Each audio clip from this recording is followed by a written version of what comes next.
l'État à lobby, est-ce que vous êtes sûr de ce que vous êtes en train de dire? À lobby, nous sommes les transfuges de FCC.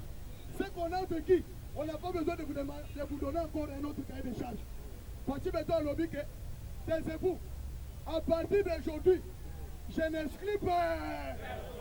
Je ne veux plus entendre encore.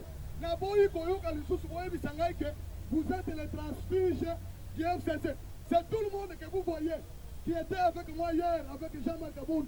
Ils ont leur histoire, ils ont leur passé. C'est fini, ma soirée est finie. Maintenant, votez la composition. Nous avons 378 députés.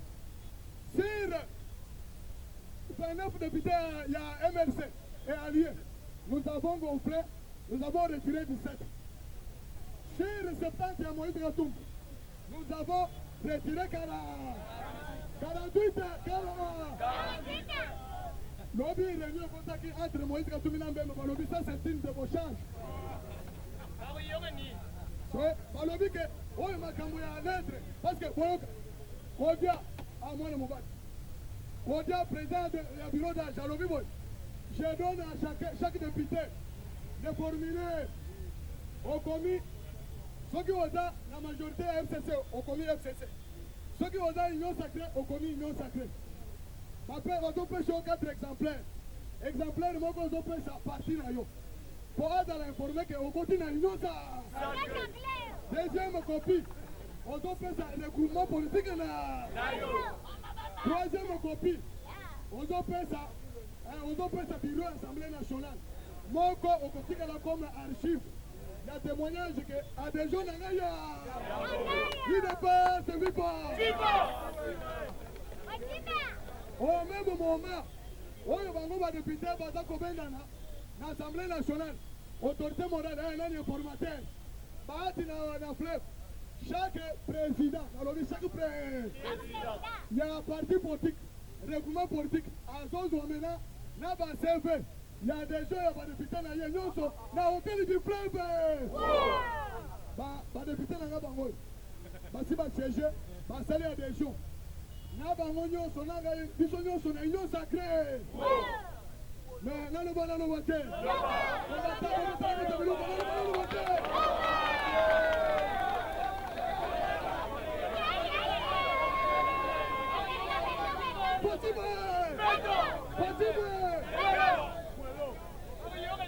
Je vous informe ceci.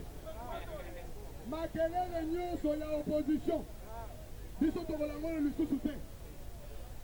vous informe aujourd'hui. Mon nom va M. Peter Pham, c'est un diplomate américain. A sali révélation ailleurs.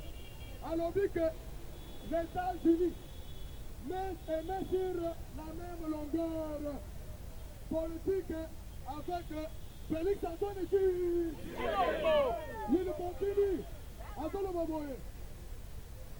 Nous sommes d'accord avec les changements politiques qui s'opèrent et le basculement de la majorité à l'Assemblée nationale. Alors, nous voyons,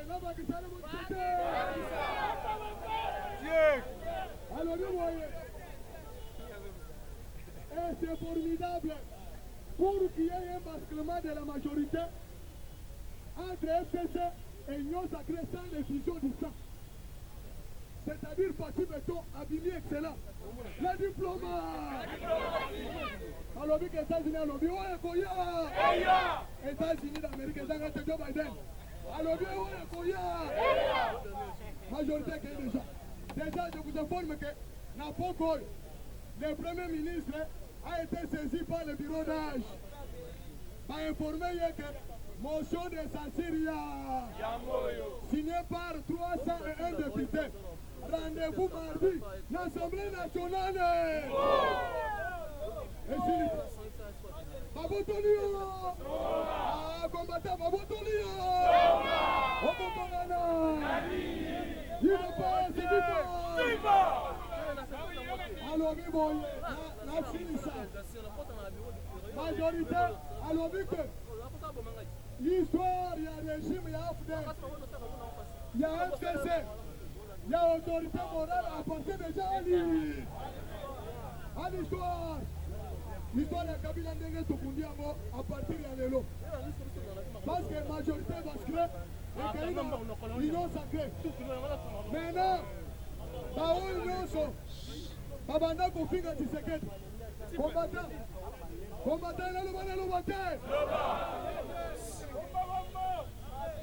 bato nyonso oyo babanda kokritike Tshisekedi asali eloko te, nous vous pardonnons.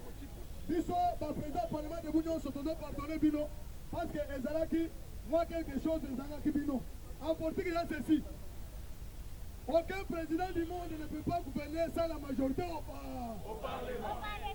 Parce que c'est lui qui gère la politique nationale du pays au quotidien, c'est le Premier ministre. Or, le Premier ministre est l'émanation de l'Assemblée nationale. C'est-à-dire le gouvernement sort de la majorité parlement. Ce qui justifie de l'article 78 de la Constitution. Maintenant, comme Pachi Béton, à quoi qu'il faut pouvoir notre 32 députés. Moi, ça, là, qu'on peut pour le peuple congolais, il a fallu à droit ça.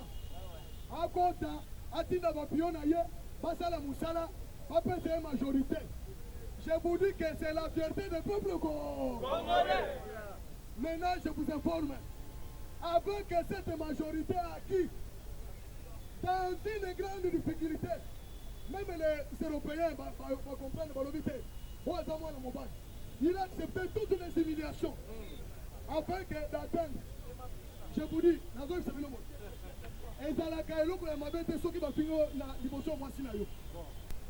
est-ce que vous voyez que moi, si maman, la première dame, a supporté quoi?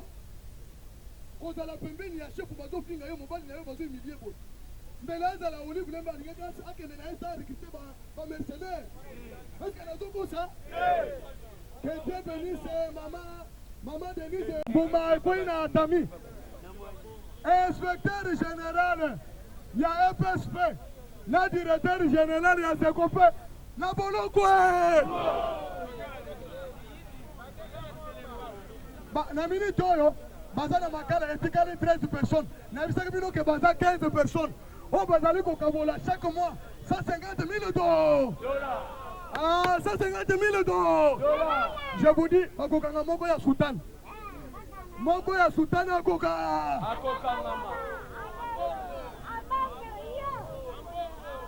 Na minute oyo bakomi ko trembler.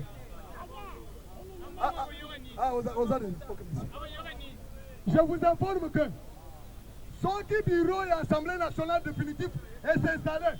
Bokoye bamona moko. Kaka liloba Jean-Marc Kabunda loba ki bakona. Mais malheureusement pour la Kabila moyen qui m'a dit sous les athées.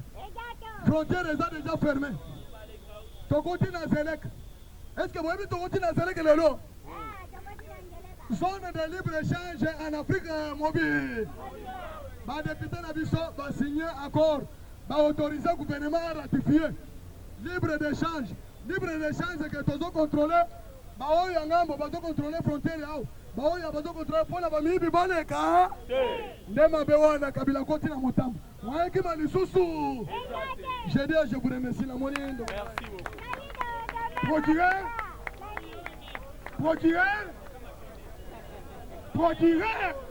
Viva! UDPS, viva! Viva! IGF, Inspection Générale la Finance. Après l'enquête dans la province de Lualaba, a outil déjà qu'on remettre à un niveau de la justice. Parce que le rôle de IGF faisait après avoir compté la banquette, il faut aller maintenant déposer l'élément aussi, la justice pour interpeller maintenant l'animateur. Dans le moment où Mouya sur l'Afrique du Sud. Parce que Bakouti, il y a eu des détournements. C'est l'une des raisons que vous avez vu. Mouya déjà, il est en Afrique du Sud. C'est peut-être que déjà, il y a encore mis pour l'exil. UDPS viva. On vient de donner l'ordre. Les ministres de l'EPST, ils ne peuvent pas quitter l'étendue. Il y a la République démocratique du Congo. Parce que il y a plus ou moins 19 000 écoles fictives créées oyo mbongo ya l'État efinançaka. Et puis le ministre de l'EPST, il est allé plus loin. Il y a kozwa mbongo ya l'État kofuta ba monsieur na ye ya ba madame de Sévigné. Vraiment. Et puis ce sont les mêmes enseignants nde akotisi UDPS viva. Ce sont les mêmes enseignants oyo akotisi bango voire même na l'administration à l'État pour bazwa mbongo. Mais au moment où nous sommes tentés de parler, il y a d'autres personnes qui ont des propos. Mais la justice est là pour vous interpeller. Roger Lumbala vient de saisir la cour d'appel à Paris. Raison, je suis malade, il faut aller solliciter. Basua Nangana Mbujimaï.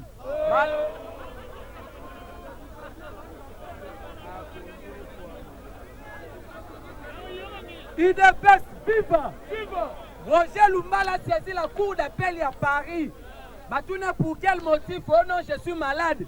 Il faut aller en Mbujimaï. Pourquoi? Parce que mes médecins se trouvent en Mbujimaï. Balobi, c'est faux aussi. Archi faux. UDPS viva! Viva! Moïmoulunda plus loin. Oh, je suis malade, il faut aller en France pour solliciter mes soins médicaux. Mais quand tu étais entré, il y a tenu vos propos sécessionnistes et puis divisionnistes. Tu ne savais pas que vous allez interpeller. Et ils oublient que non, les choses ont déjà changé. Parce que lundi, la primature sera scellée et puis réquisitionnée dans la garde républicaine. Très bien. UDPS viva! Viva! Dr. Fatima Bomaka.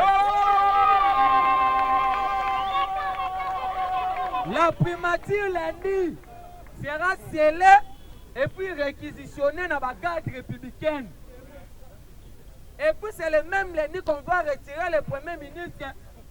Ma garde union son ami Toukayale. Kabila Zawa. C'est là où vous allez comprendre que non, tous les gens qui bloquaient les actions du chef de l'État, en commençant par Tambou Mambale sanguinaire, en commençant par Janine Mabunda la rwandaise, et puis l'incompétent Premier ministre. Ça reste maintenant Tambou Mamba. Yango moni lelo mbangu na matanga ya général. Oh, bonjour monsieur le président de la République. UDPS viva.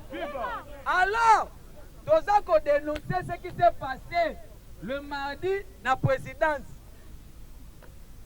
L'ambassadeur Vincent Karega et l'autre a tchaki na kit et un mini micro hyper sensible. Un mini micro hyper sensible pour détecter l'information de notre présidence. Gloire à Dieu. Vous savez, actuellement, pour combattre le président de la République, il y a un problème. Nous sommes tous là dans Boutou et nous sommes pas ça. Gloire à Dieu, l'image circulaire qui monte Mobimba. Et puis, nous attendons qu'on puisse arrêter, mais tous les meubles et la présidence se à la jeter, et puis il faut désinfecter la présidence de la République Mobimba. Très bien. Alors, le mini-micro, il y a pour capter toutes les informations. Le président de la République dans la salle a lié à mon ami, dans la partie à la Kindo. Kara! Il y a des côtés qui sont pour détecter, parce que la crainte c'est quoi? Le président de la République, quand on doit s'y mettre poste et président de l'Union africaine, alors qu'en Afrique du Sud du Boye, nous allons soutenir le tribunal pénal international dans la capitale en fait que ma responsabilité à l'établir. Mais Kagame, il est aussi dans les rapports Mamping. Et dès lors que le président signe le poste, il y a une africaine, Mbala Moko Rosadosso, on a côté le Conseil de sécurité des Nations Unies. Kagame, Umukwa. Parce que il faut tout le principe qu'il y a un ancien président à cause de la interpellé. C'est pratiquement faux. On a tout même la sens de redevabilité devant la justice. Alors que l'entourage du Premier ministre, il sait qu'il ne démissionne pas. Et ils oublient quoi? Au moment où nous sommes en train de parler, la majorité est déjà certaine. Parce que c'est la même majorité parce qu'il a qui bureau, il y a un autre sa Premier ministre. Si le Premier ministre fait le refus de... Moi je lui demande à Tazola, par l'élégance politique, il doit démissionner à la boutoire Lelo. Au lieu d'accepter d'être ridiculisé, un grand professeur. Si le Premier ministre fait un refus de démission, le président de la République, il va nommer le Premier ministre à la nouvelle majorité automatiquement à cause de la on va revenir à usurpation et à pouvoir.